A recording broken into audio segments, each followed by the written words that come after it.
You're listening to the Talkative Introvert Podcast.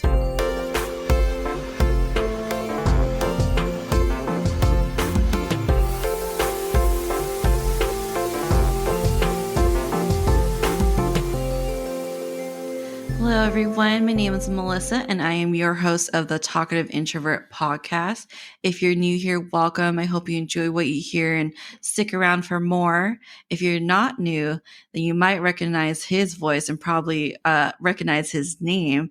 But today I am joined by the one and only Dr. Vernon T. Scott. He has graciously agreed to come onto the podcast again. He did an episode last season where we talked about his book, Essential Guide on How to Be a Hoe, and his podcast, the Heauxliloquy Podcast. I kept messing that up last time. You did great. Thank you. I was practicing. I was like, Heauxliloquy.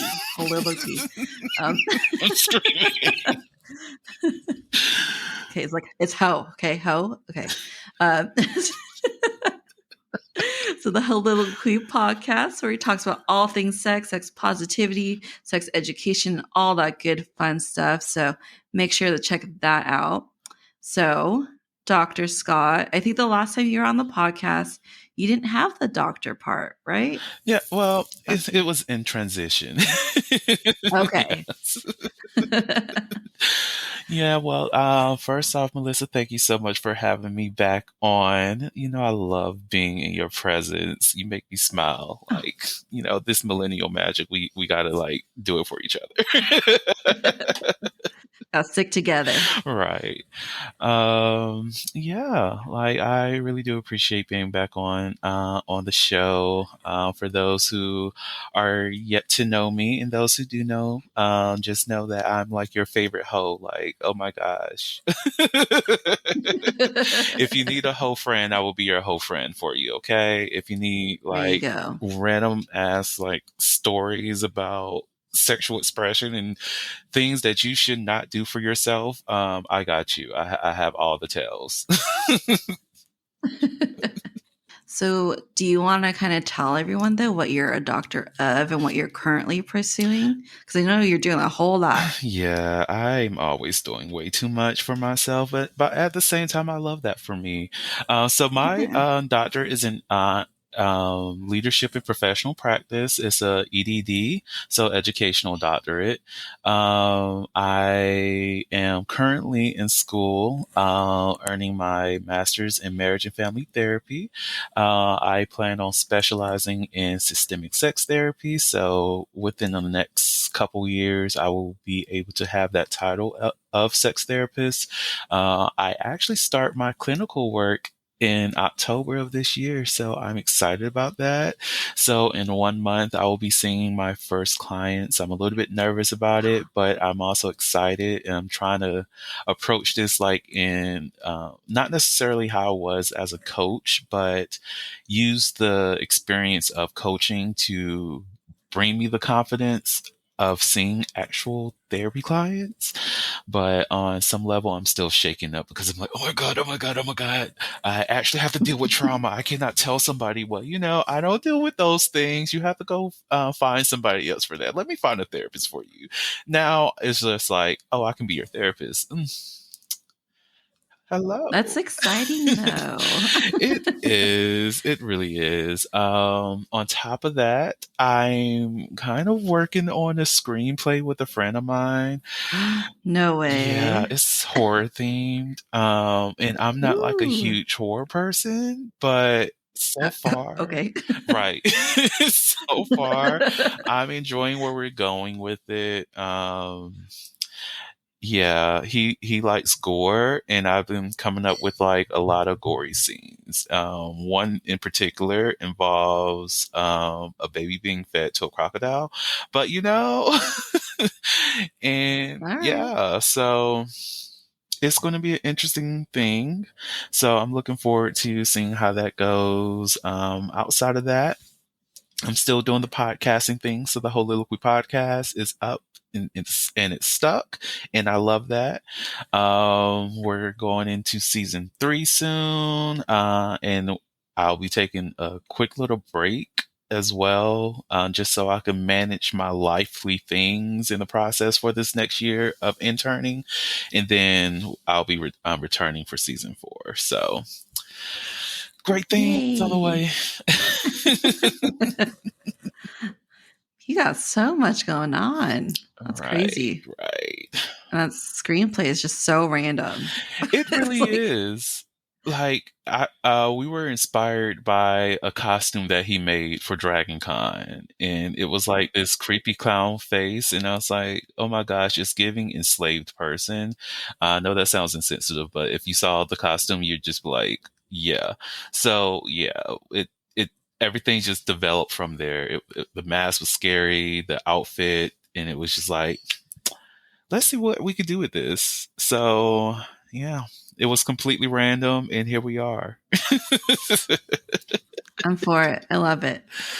Sometimes you need that, you know? Right. Creative outlets that help you relieve stress. There you go. Exactly. Well, I'm excited. I'm excited to see how that goes. Yes. I'll try to make sure I'm like actually on Instagram to see that, to see if you post it. I'm not very good about that stuff. I understand. Um, But I fill you in. I got you. okay, thanks. Well, in today's episode, so our topic today is what would be your response to what would your response be to a young teen or adult if they asked you, how do you know if you're ready to have sex for the first time? And so this question, like, kind of stemmed from one of our episodes that we just did. I don't think it probably won't be out yet by the time this goes out. I mean, I don't know. This whole year has been a mess. I'm not like getting episodes out as fast as I would like them to. So who knows? Maybe it's already out. But we we talked to someone who is an actual parent, right? That actually has kids, because you and I don't have kids. And I was like, that's a interesting topic, because growing up, I didn't have like sex positive parents, but she is, and she's also a millennial. And I'm like, I wonder what her answer would be. Right. But now I'm asking you. Right. So like I think about myself, like growing up like you. I did not have sex positive parents, and somehow I became like the sex positive beacon within the family, so that's been great. But I think back of like what advice would have benefited me the most, as well as just remembering my mindset within that time frame. And when I was a teenager, even a young adult, like before 20s, um, I used to tell myself, or I used to acknowledge that I'm not ready for that. I'm not ready to be in that predicament of having sex with somebody else, because I still don't know what sex is. I still don't know how I'm supposed to prepare for sex. I don't know how I'm supposed to engage with another person when it comes to sex. And looking at a porn and all of that, yeah, it may give you a general idea, but I don't know what the prep work was. Like, how did we get here?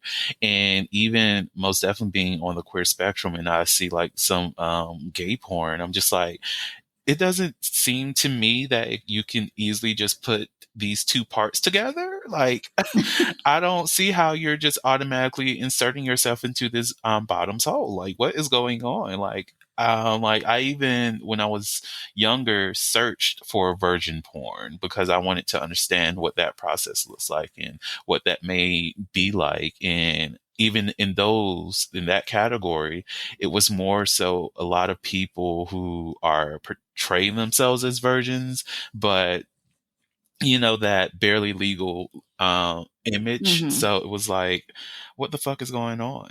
Like, this does is not giving virginity.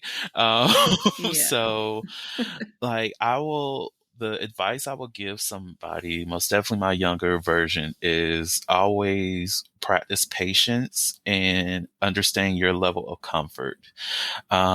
If sometimes you may have to start things slow, that can be, we can start off with digital play, fingering, and all of that.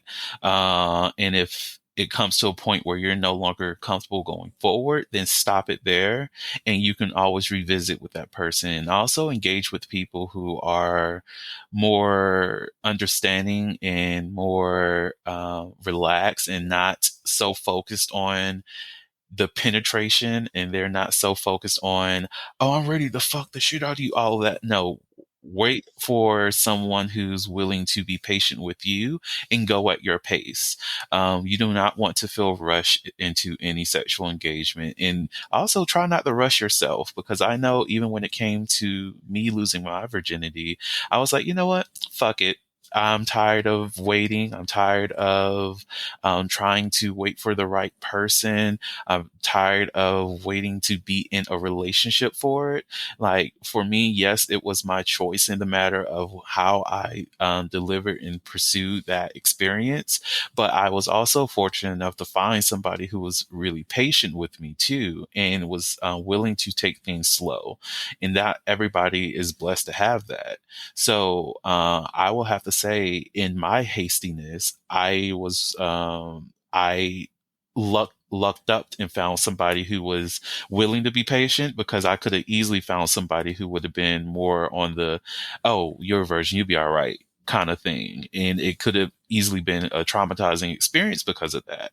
So be willing to communicate with a person, be willing to understand with that person, and just sit in the moment prior to engaging in sex, having that clear understanding that, okay, this is where I'm at today. Let's try making out first. And then if you feel like going further, communicate with that person. Hey, I enjoy what's going on here. Do you mind fondling my breast? Do you mind playing with my penis? Do you mind playing with my vagina? Do you mind doing these certain acts, just to see how I feel with that, and how comfortable I can be there? And yeah, I'll say that will be my advice to those persons. And unfortunately, I think too, as like young teens and young adults, I feel like there's always that peer pressure, like, oh, I got to lose my V card before I graduate high school or graduate college, or like, I don't want to reach my 20s without, at least doing it once. And I, it is kind of like upsetting to see that in TV shows and movies, like, how they like make fun of people, or like, oh, you got to do it, like there's like the whole 40-year-old version where like, even though that's a hilarious movie and I love Mm-hmm. Seagull, like it's, he's like portrayed as like weird or whatever just because he just like hasn't had sex yet. And it's like, well, it should be on your terms, and you should also figure out like why you're doing it. Like, why are you asking the question? Like, are you doing it for that person to be with that person, or because you want to, do it before it's like an end goal, right? Like a bucket list before you graduate school or Mm-hmm. something, Yeah, I think we often don't see how big of an impact media has on our self-esteem, because, like, yeah, the pressures will always be there. And I know for someone that's young, um, it can be a, a like world-shattering event, just to have the approval of other people. And I will have to even admit, like, I did not like when I was younger. Yes, I was not as in the motions of peer pressure as a lot of my peers were. So I often did not care as much as what other people thought about me, but those thoughts still came up every now and again. And it wasn't until reaching my later 20s where I literally just stopped caring what other people thought. And I know for younger people, and even people our age, they're still living their life for the validation of other people. They're still trying to make sure that they fit in. Some may have not even had a satisfying sexual experience, but portraying themselves as having such a thing, because they don't want to Mm-hmm. fit in with the other people. And meanwhile, they're very depressed, and their sexual encounters, they're not satisfied, they're not enjoying their sexual experience with their partners, but they will always portray themselves as such because I want to be within the group. I want to be within the collective. I'm seeing on TV that if you're not having good sex, then you're just a worthless human being. And I don't want to be worthless. I don't want my value to be lessened solely because I'm not having good sex. I saw on Sex in the City that I need to do these things. I saw on Insecure that I should be screaming, moaning, and all these other things when I get fucked. I saw on all of these different shows. I saw on 40-year-old version that, oh, I need to make sure that I engage with a person before a certain age. Otherwise, I'll be a weirdo. No, these things you have to be patient with. You have to stay true to yourself and not allow outside forces to push you into putting yourself in situations that you cannot take back, or even having experiences, be it positive or negative, that you weren't initially comfortable with. Like, yes, it's great that you can feel like pressured into doing something and it leads to a wonderful experience, but you will always remember that before I even did this, I was extremely uncomfortable. It puts us in a mindset that it is okay to feel uncomfortable so long as it leads to something pleasurable. And that's not a good place to be. That's not Mm-hmm. a healthy place or a healthy state of mind to want to put yourself in. Make sure that you're comfortable first and still have a good experience. There's nothing like being comfortable with something and it doesn't work out the way that you want it to do versus being comfortable with something and it does work out the way that you want it to versus being uncomfortable and it happens either way. Like you'll feel a lot more confident about yourself and your actions and not even regret whenever that comfort is there, regardless of how that outcome is versus when that pressure was there. And like, because a part of what you're saying is like, how you're feeling, like trust your gut, right? Like if it doesn't feel right, then it's probably not right. And you got to take a step back and reevaluate, like, why doesn't it feel right? Like, why do I feel icky or weird or uncomfortable? Like, am I really doing this because I want to do it? Or, Mm. there's something else, behind that. Yes. And that's one of the things that I've been working on for myself. And I do not ever portray myself as being like the perfect being. And I love to admit my failings to anybody who wants to hear about it. And I know one of the things that I've been having a problem with was respecting my own boundaries, the boundaries that I set for myself, as well as the boundaries that I set for others. And when it comes to that, like I used to be very lenient with it. Like, okay, you know what? I will allow it this time, or I will give this person the space this time or that time. And I'm in a position now where I'm recognizing sometimes you have to be cognizant of what that is doing to you, as well as understand that it does not benefit you or benefit myself by not respecting those boundaries. And I will Mm-hmm. more than likely lead myself into situations that I will regret for not doing so.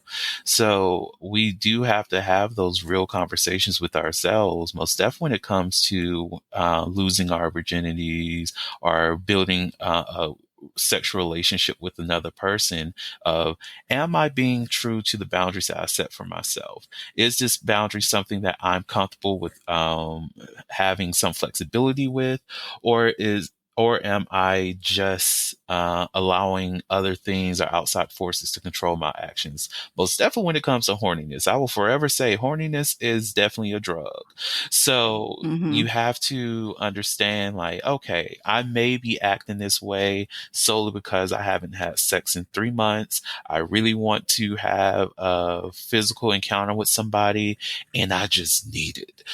You have to remember, okay, how can I be in this moment and continue to respect my boundaries so that after I engage in this activity, after I invite this individual over or I go to them, that I still feel honored, that I still feel respected, and that I still have my boundaries intact. If you don't have an answer for that, I will recommend not even going through with whatever you were thinking about doing.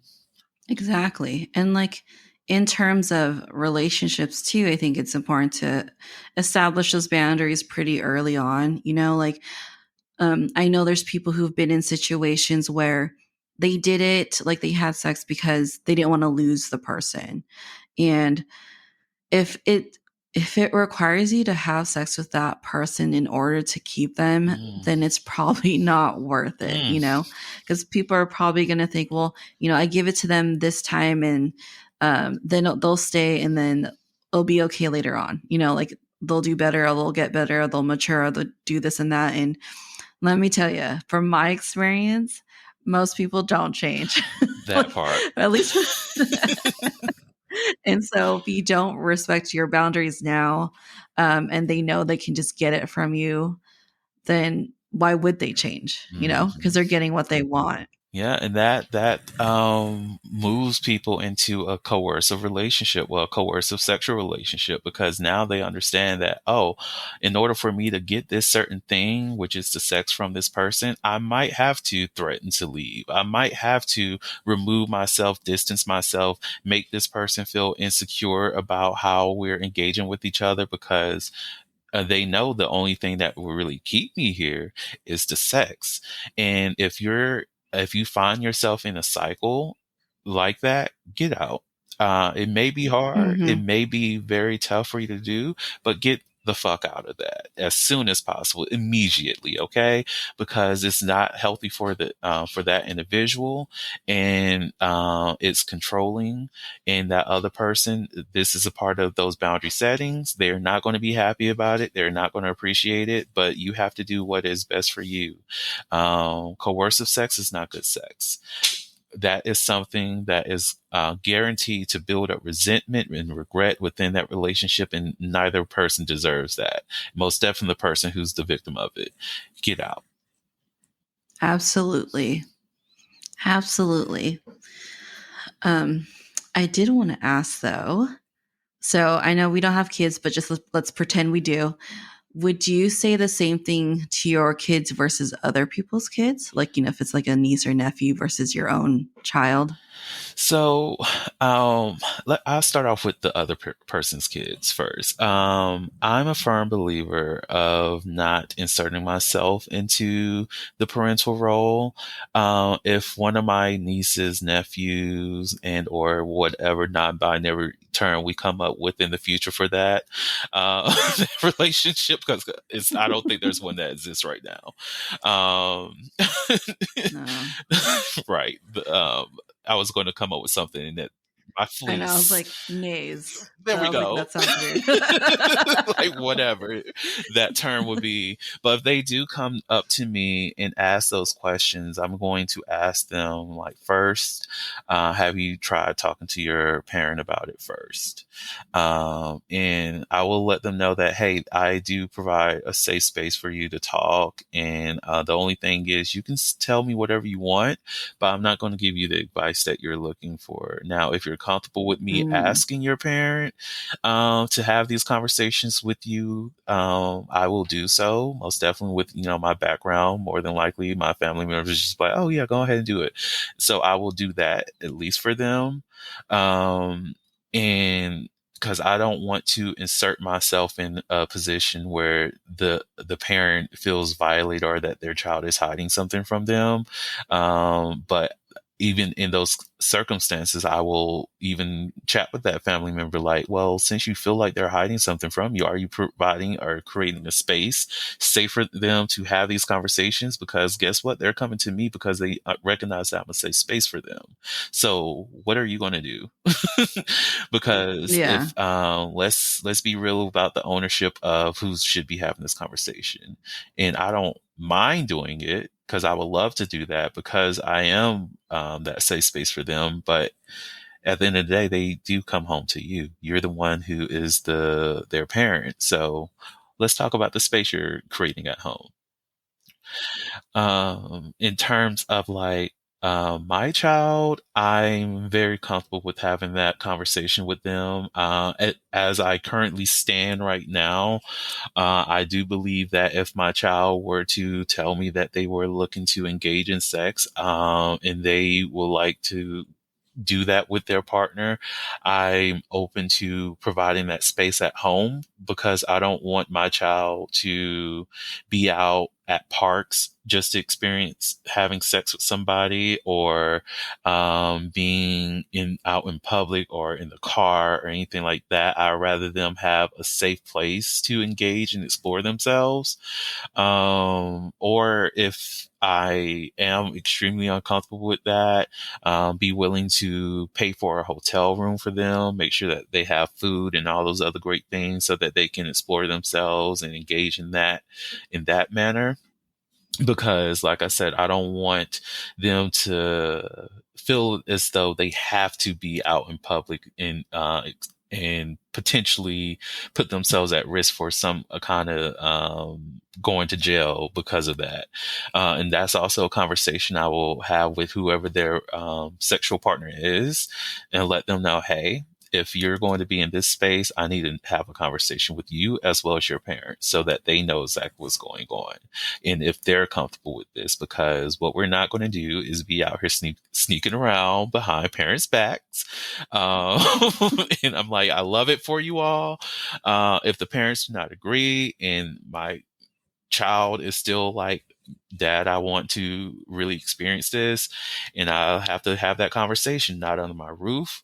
I'll get you that room because I'm not that other person's parent. I'm your parent, and this is something that you say that you want, and you communicated that this is going to be a consensual engagement between you and this person. Have at it. But just know whatever comes about after this with them and their family, I'm your father. What they're not going to Yeah. do is talk about my child. So Yeah. we can do this like the easy way or the hard way. But that's at least where I stand right now. Okay. How about you Yeah, I guys? wasn't sure what you're gonna answer that one because I know, yeah, I mean, I agree that there's not a one size fits all, Mm-hmm. answer to this question because it depends on who's asking you, even like their age, like if they're Mm, super young or if they're like adults already. Because obviously, if they're an adult, they're an adult. Like, you could be a little more candid with them and be a little more open with them. But yeah, like a kid, like for sure, it's different. If it's someone that's not my kid, I do understand that it's difficult. Like I would never ask my parents that, right? When growing up, and like it was instilled in me the fear of like getting pregnant early because my sister I think was 16, my other sister was 18. I had like cousins and other people who were like super young, and they're like, "Don't be like them," and so like I never had that like older person to confide in about that stuff, but I do want to be like a safe place for my like for my younger family members or friends or whatever. I mean, I don't think I'd ever be friends with someone younger than 18, but right. I don't know for obvious reasons. But I do want to be a safe place, and I want people to be able to come to me and talk to me and confide in me and all that stuff. And so that it is a hard question because you're right. It's not my kid. I don't want to get in between them and their parent. I don't want to cause unnecessary drama. I don't want to be caught like, bringing them to like Planned Parenthood and getting them birth Mm, control. And then all of a sudden, like, all hell, like, let's loose, and the parents like at me because I am the adult, right? right.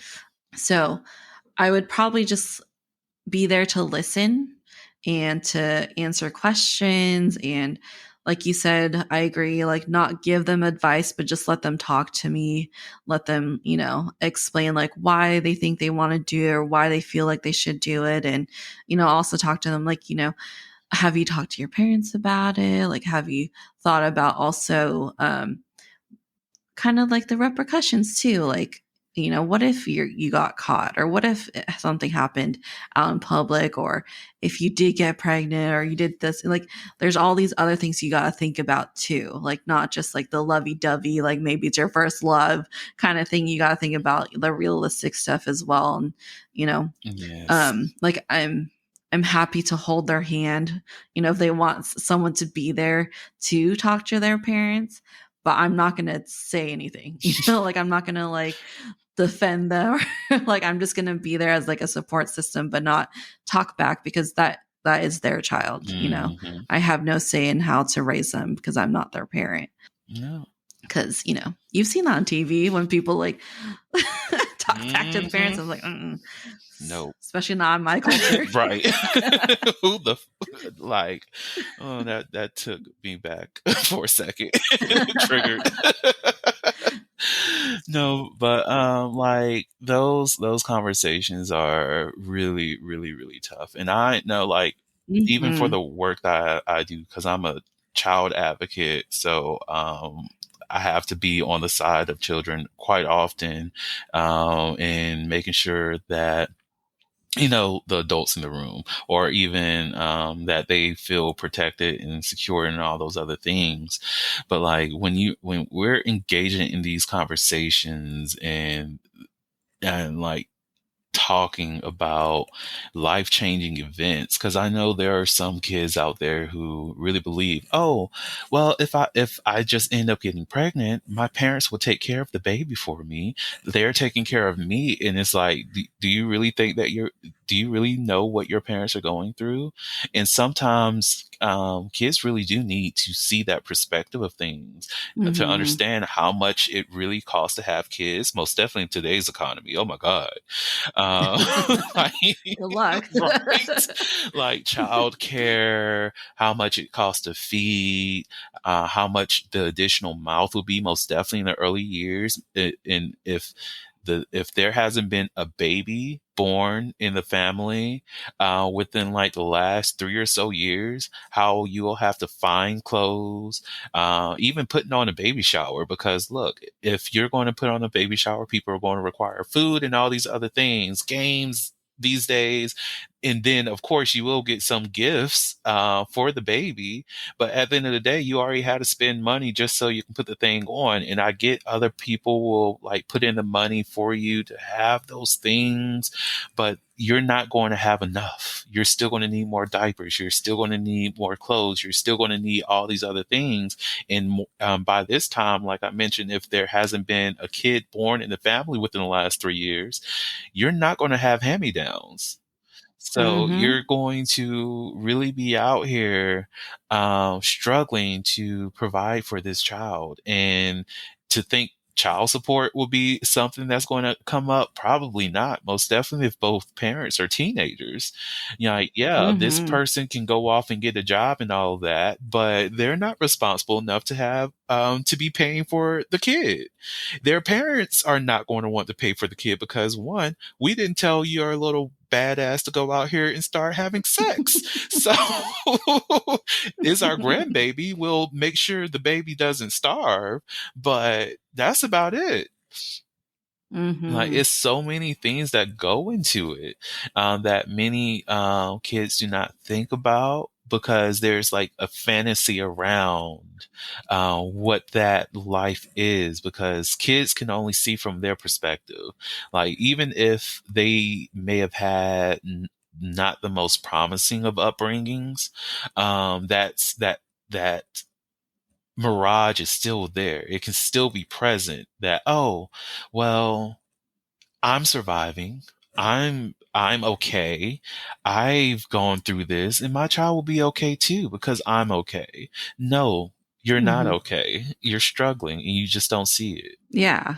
And I think that's kind of like the approach I would want for my kid is I don't want to scare them. Oh, because you want to protect your kid as Hmm. much as possible to the best of your abilities. And I know that even though my parents were like very adamant about it, like kids are just going to do what they want to do. You know, they're going to find a way to do it behind their parents' back. They're going to go somewhere like where they probably shouldn't go and try to do whatever they're going to do. And so I know from that standpoint, because, you know, I've been a former teen.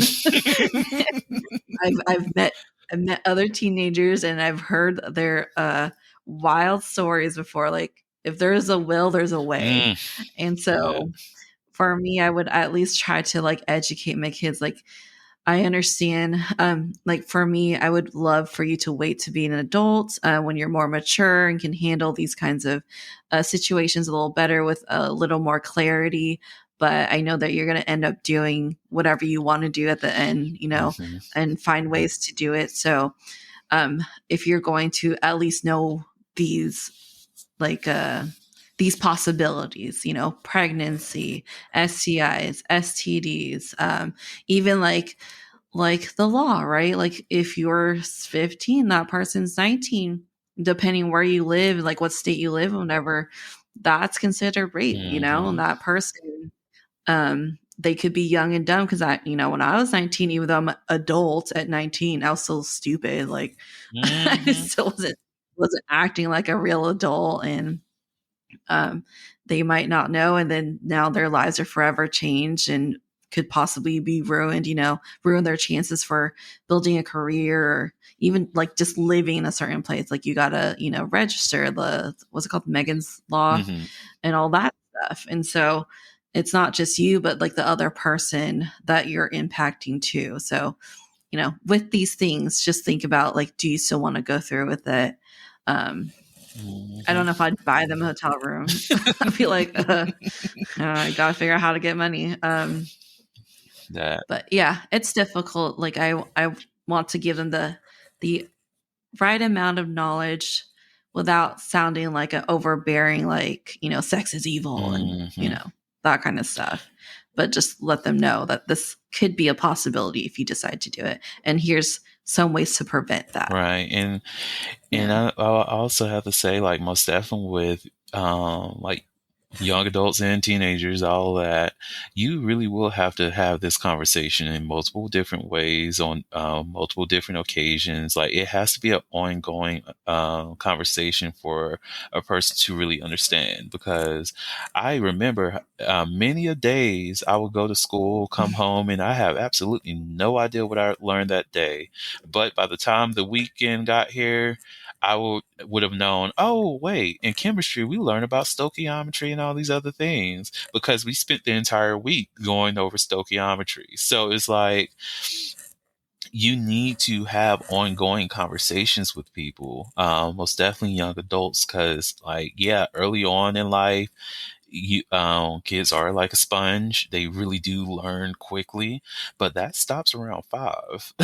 By this point, things are leveling out. It becomes a little bit harder for them to grasp new concepts, new approaches, and understanding. So you have to break things down on an ongoing basis. So if that means, hey, Thursday night, we had this conversation about sex.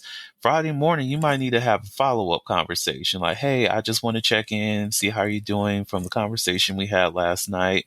Did you have any additional questions? Were there any things that's blurry? Do you even remember what we talked about? Refresh my memory, because I forgot some of those things, knowing that you didn't forget. Right. Yeah. So just to make sure that that person really absorb what you were telling them. Yeah. Because I think what, like the fear tactic that my parents decided to use, it just felt more like condescending. Like, you know, like I came out of those conversations being like, it's so like offended that they think that I'm, this could sound really bad, but I was like, I'm not stupid as them, or like, I'm not stupid like them. I'm not this and that. Like, I know what I'm doing and blah, blah, blah. So like, I came out of there like defensive and like, you know, rather than it coming from like, cause I know was supposed to come out of a place of love, because they just want to protect me and make sure that I'm, you know, not making the same mistakes, if you will. as other family Mm-hmm. members, but the way you go about it, right? It's not what you say, but how you say it. Um, and I think that's really important because, you know, what I would tell my kid is similar to what my parents probably wanted to tell me. Mm. It's just how they told me is kind of what messed up my mindset on all of this stuff. Oh no, that's a good point because like how you provide information really does go a long way. Like it's not enough just to be like, don't do this, don't do that. No, let's actually Mm-hmm. unpack why. Let's actually let me talk to you and not above you, at you, or anything like that. Let's have a conversation. Let me tell you, hey, it might not be the best option for you to engage in sex in this moment. And I'm not saying this because I want to scare you or anything. It's just that you were quite young and you don't really have everything together. So let's see what it looks like to have a child at your age, if you're comfortable with having that conversation. And let's look at what happened when you came into this world and where we were and what we're going through. Like, let's look at the finances, what we're spending, as it relates to you being a 16-year-old little motherfucker in my household right now without a job. Let's talk about that. And you want a car for your birthday? Okay, I'm triggered. Okay, so let's have that conversation of what these things look like for you, what it looks like on our end, and how it can impact you in the future. Even if it's not someone who, if my child is not someone who can potentially get somebody's pregnant, or if they're on the queer spectrum, let's have those conversations too. You're out here in these streets. These streets are wild. Let's talk about, even though you're not opening yourself up for pregnancy, you're also opening yourself up for other things. Let's talk about how well you know about those things. Like, even to this day, Mm-hmm. I know queer people who do not know that there are more than one strand of HIV, and that the medication that we have, like for PrEP, and I do recommend, regardless of your sexual orientation, if you're out here having sex, just get you some PrEP. Get some kind of medication for yourself. But anyways, but many queer people do not even know that PrEP does not prevent contraction of the other strand of HIV. The rarer form Mm. of HIV is called HIV-2. So, like, if you don't know this and you're still out here engaging in sexual intercourse without any kind of condoms, you still put yourself at risk for contracting HIV. And let's not even talk about the other STIs that are out here. So it's like, let's have these conversations. Yeah, exactly. Because at least, I mean, I don't know what it's like in school now, but I think my sex ed class was like not even a full semester. It's like a quarter of a semester. So Um, literally, so I think the first half of the semester I took like econ or something. mhm, I don't even remember, some like class, and the other half it was just like a quarter of it was like health education, just fitness and eating and nutrition and stuff like that, and the other half was just like the sex portion, and that was it. You know, like we talked about this in our last episode mhm. together, but like that's not It's enough. not. And I don't remember, I don't remember what we talked about. Like I couldn't even remember what happens when you get syphilis and gonorrhea and like herpes and all that. Um, I just remember the pictures, and like I remember, like, and like the awkward students whose parents didn't sign the waiver and they had to like go sit outside or something. Like that's all I remember, really.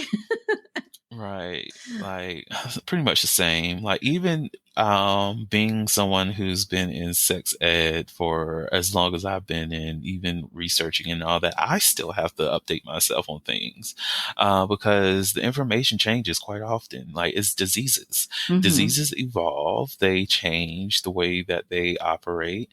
Like, yeah, in terms of symptoms, you'll pretty much find the same thing, but who knows? Like, maybe one Hmm. day, like, I like to try to help people understand diseases by using COVID, since a lot more people can can rationalize and visualize the impact of a disease because we've all been through this pandemic.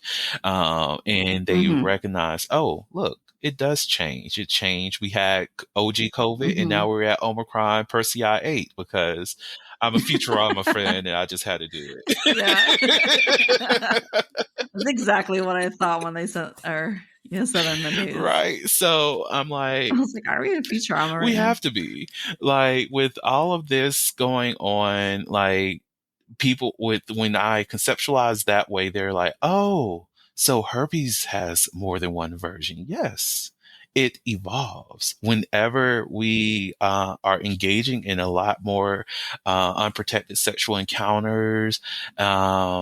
It gives the disease a lot more information. This is also why, if you think about it, like diseases are very, very smart, if you ask me. Like, many STIs do not really impact men. They impact women, like in terms of symptoms. Do men experience symptoms occasionally? Yes. Huh.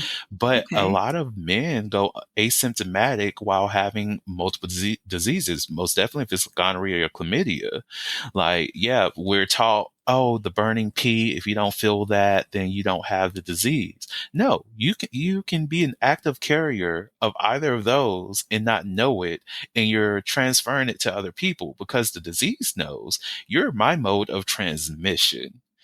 I can go Mm. to another body and thrive, but right now, so long as I'm not being active and ready and going, I'm good. That's like when COVID, if it's asymptomatic, I can be in this person's body, waiting and holding off.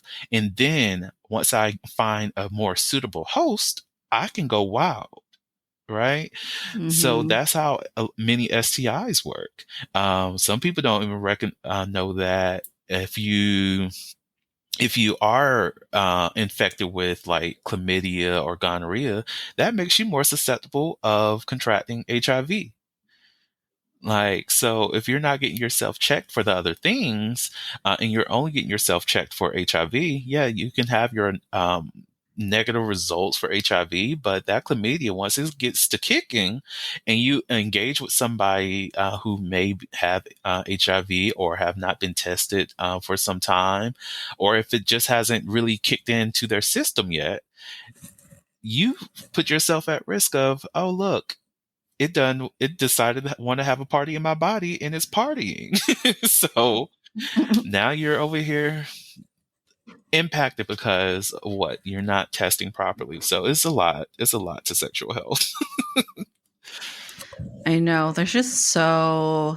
I mean, there's a whole school for it. Like, Mm, there's so much on there, and like, yeah, and it's hard to like instill that in young people too, because young people just think they're invincible and they can do mhm, anything they want, and it's not going to impact them. And like, oh, like back then, I don't know if people still think this way now, but back then it's like, oh, you have this and that, then you're a slut or whatever. mm, But you can get literally just from being with one person, mhm. and that person maybe was with someone else, like one other person. Like, you don't have to have sex with multiple people to have it, right? Yes. It doesn't. Yeah, I remember the first time I encountered somebody our age that had HIV, and he told me his story, and I felt so bad for him because he trusted his partner. His partner was a few years older than him, at the time, I think 25, 26 or something like that. And his partner was like, "Oh yeah, I get tested and all this other stuff. I don't have any diseases, blah blah blah blah." And lo and behold, they start engaging in raw sex. And 3 months later, he finds out that his partner had HIV the entire time, and his partner didn't um even know it.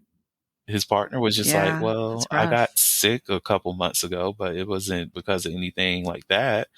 But that was him, his HIV activating. And ever since then, but he's doing well. I actually That's good. spoke to that same person recently and checked in to see how things are going. So, but it's just like it only takes one person. It only takes one time. Just Mm-hmm. like with pregnancy, one time is enough to get you pregnant. One time is Yeah. enough to transfer any kind of disease. It's not Mm-hmm. like your body is just going to fight back out of anything. Like I'm a person that really does have a very strong immune system, but even I know I can easily get sick. So my Mm-hmm. body can be fighting the common cold and something else sneaks in, and here I am. So like we really do have to be cognizant of Mm-hmm. our sexual health, as well as have those conversations with the people that we want to have sex with. Like, what is your sexual history like? If we're going to engage in raw sex, are you comfortable with getting tested with me so that we can look at our results together?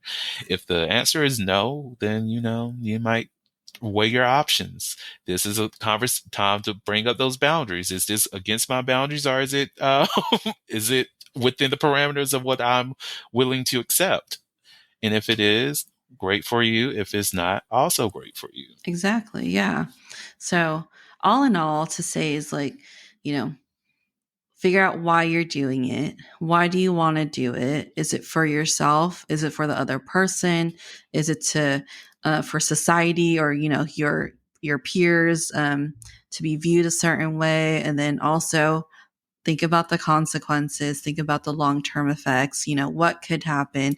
Do you really know this person? Like, do you really know if they're worth like giving your body to? Because like Mm, your body is sacred. Your body is your temple, and whoever takes your V card away, it has to be like a special person, mm. someone worth giving it to.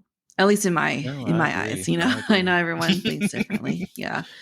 And just, yeah, oh, it's a lot to think about. It's not a very easy conversation. It's not a easy decision either. I know some people get caught up in the heat of the moment. We're hormonal when we're young, and even when we're older and we haven't had sex, like Mhm. the 4-year-old virgin. I'm sure he really really wanted it, Right. to, but couldn't for whatever reason. The man was jerking um, off to what figurine of Xena. Oh, he definitely wanted to get yeah. it off.